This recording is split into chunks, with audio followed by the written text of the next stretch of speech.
नंखाय tribal certificate बिथांमोना बुथुमदों आरो बे नंखाय ट्राइबेल सार्टिफिकेटखौ लानानै बिथांमोनहा नमिनेशन साबमिट खालामदों। हेल' लोगोफोर फैलायबाय मोनसे भिडिअ' दिनै टपिकआनो जाहैबाय जोंनि BTC इलेक्शननि बागै। जोंनि BTC इलेक्शनावहाय दा जि नमिनेशनफोर होबाय आरोना, बिनि गेजेराव ST रिजार्भ जि जायगाफोराव जोंनि ट्राइबेल नङै नन STफ्रानो बिजाथिलाय गथायदों, बेफोर जाबाय BJP निफ्राय जानो हागौ आरोना। स' बिनि सायावनो दिनै ट्राइबेल संघनि माखासे दैदेनगिरिफ्रा बिनि सायाव दाबि खालामदों बिसोरखौ संबिजिरनानै नायबिजिरनि गेजेरजों बिसोरखौ बिजाथिलाइखौ बिसोरनिखौ बोखारनानै लाफिननांगौ। नन ट्राइबेलफ्रा बोरै ट्राइबेलनि जायगायाव बेबायदि खाबु मोननो हानो। नंगौ, बे बाथ्राया सैथो। दिनै आसाम सरकारनि BJPनि नाजानायाव जोंनि ट्राइबेलफोरनि मोनथायखौनो फोजोबना होनो नागिरमारदों, बे बाथ्राखौ बिसोर गाव गावनो दिन्थिदों। आरो उदालगुरियाव नुदोंना, कड अफ कन्डाक्ट नांनायनि उनावबो बिथांमोना लामा लामा स्ट्रिटआवहाय गावसिनि फ्लेगखौ खानानै बहायनानै होदों। अब्ला बिसोरबा आयेन मानिग्रा मानसि नामा? बिसोर दिनै गावसोरनो सरकाराव दं, स्टेटआवहाय, सेन्ट्रेलावहाय, अब्ला बिसोरो माबायदि आयेनखौ सिफायदों? नै साननानै नाय, जोंनि बर' ट्राइबेलफोरा माबादि खालामजानो थांगासिनो दङ नन STफोरजों। मालाबाबो जोंखौ मोजां मोना बुंखादोंमोन आरोना बिथांमोना। BJPआव ओरैबादि सापर्ट दङ, दाखालि उदालगुरियाव नमिनेशनावबो नोंथांमोना भिडिअफोर नायदोंब्ला नुदों जानो हागौ। गुबुन हारिफ्रा माबादि सापर्ट खालामदों, जोंनि बर' लिडारफ्रासो बेफोरखौ साननानै मोनदांनो हायाखै दाबो। थाखा फैसाजों गोदोनानै, गावनि लबजों गोदोनानै हाबनानै दं आरोना। ट्राइबेल संघनि बिथां दैदेनगिरिमोना मा बाथ्रा बुंदों दिनै, बेखौ लानानै नोंथांमोना खोनासंलांदो आरोना बे समाव। माने 13 सा आरो मोनफ्रोमबो जिल्लानि खुंथाय डिस्ट्रिक्ट कमिशनार आरो रिटार्निं अफिसार बिथांमोनखौ जों बिथांमोनखौ बुंहरदों, जों खावलायहरदों बिथांमोननि बे नथिपत्रखौ आरो कास्ट सार्टिफिकेटखौ जोबोद मोजाङै थन्न बेखौ माने नायनांगोन, बिजिरनानै बिथांमोनखौ भुवा नंखाय होननानै मिथिनाय लोगो लोगो केन्सेल खालायनांगोन। जों मिथिनो मोननाय बायदिब्ला माने 13 सा केन्डिडेटफ्रा बिथांमोनहा माने ट्राइबेल नङै 13 सा केन्डिडेट बिथांमोनहा माने फेक ट्राइबेल सार्टिफिकेट थगायनाय नंखाय ट्राइबेल सार्टिफिकेट बिथांमोना बुथुमदों आरो बे नंखाय ट्राइबेल सार्टिफिकेटखौ लानानै बिथांमोनहा नमिनेशन साबमिट खालामदों बयनिसिमबो। आरो गोबां रादाब बिजों नोंथांमोनहा खौरां बुथुमगिरि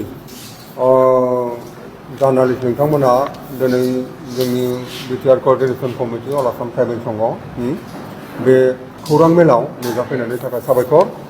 दिनैनि जोंनि खौरां मेलनि जाहोना बेनो जे फैबाय थानाय जानो गोनां जेनाखि 22 सेप्तेम्बराव जानो गोनां BTCनि जे बिसायख'थि, बे BTCनि बिसायख'थिखौ लानानै जों दिनै एसे खौरां मेल खालामनो गोनां जादों। जाहोना बेनो, जोंनि BTCआव थानाय जे 30टा ST रिजार्भ थानाय जेनाखि मासि, बे मासियाव जों मिथिनो मोननाय बायदिब्ला माने 13 सा केन्डिडेटफ्रा बिथांमोनहा माने ट्राइबेल नङै 13 सा केन्डिडेट बिथांमोनहा माने फेक ट्राइबेल सार्टिफिकेट थगायनाय नंखाय ट्राइबेल सार्टिफिकेट बिथांमोना बुथुमदों आरो बे नंखाय ट्राइबेल सार्टिफिकेटखौ लानानै बिथांमोनहा नमिनेशन साबमिट खालामदों।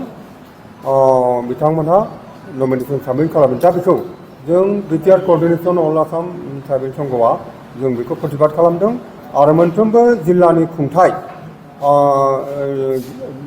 डिस्ट्रिक्ट कमिशनार आरो रिटार्निं अफिसार बिथांमोनखौ जों बिथांमोनखौ बुंहरदों, जों खावलायहरदों बिथांमोननि बे नथिपत्रखौ आरो कास्ट सार्टिफिकेटखौ जोबोद मोजाङै थन्न बेखौ माने नायनांगोन, बिजिरनानै बिथांमोनखौ भुवा नंखाय होननानै मिथिनाय लोगो लोगो केन्सेल खालायनांगोन। नाथाय बेखौ जिल्ला प्रसासना, जिल्ला खुंथाया मोजाङै नायालासेनो जुदि एक्सेप्ट खालायोब्ला आरो एक्सेप्ट खालायनायनि उनाव बेखौ जुदि नंखाय होननानै भुवा होननानै जेब्ला जों मिथिगोन, प्रमान जागोन, अब्लाना जोङो बिटिआर क'अर्डिनेशन कमिटि अल आसाम ट्राइबेल संघआ बिनि एगेन्सै जोङो जिल्ला खुंथायनि एगेन्सै रिटार्निं अफिसारनि एगेन्सै जों माने आयेननि बेबस्था लानाय जागोन।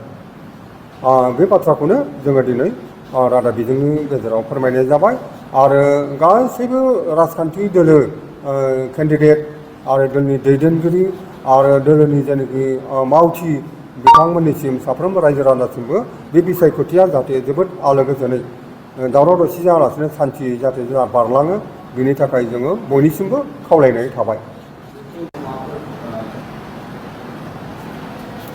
बेखौ जोङो माबाखौ लागोन बिनि बेबस्थाखौथ' जोङो लागोन जायफोर बिथांमोनहा बे भुवा सार्टिफिकेट साबमिट खालामदों बिनि एगेन्स्टै जुदि जिल्ला खुंथायनि अफिसार बिथांमोनहा मोजाङै बिजिरनानै जुदि बेखौ भुवा होननानै प्रमान जानानैबो बिथांमोनहा जुदि बेबस्था लायाब्ला बिथांमोनखौ बातिल खालायाबा आरो जों बेखौ RTI खालामनाय जागोन RTIबो खालामनाय जागोन जोङो जुदि बेले बेजे जायोबा RTI खालामनायनि उनाव जों आयेननि बेबस्था लानाय जागोन।